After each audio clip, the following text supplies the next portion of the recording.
বিপ্লব ভাই বুঝছে না উনি মনে করছে অন্য হুজুর সিফা দিয়ে বইয়া থাকে ও বর তেলে হুইতালা নেই চিন্তা করে না বইয়া থাকে পরে কইতাস আরো কইতে আরো কিছু কথা লইয়া যান বাদ যাইবে না যখন দুইটা কথা লইয়া যান মুরব্বী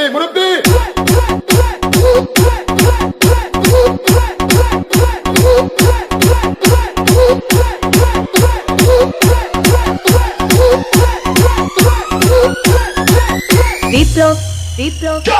প্লিজ আমাকে ক্ষমা করে দাও প্লিজ কে নাম পড়ে আরে পালকে ধরে নিয়ে আসেন ওই দিচ্ছে আমি চিনি নাই প্লিজ আমরা তুল শুনলাম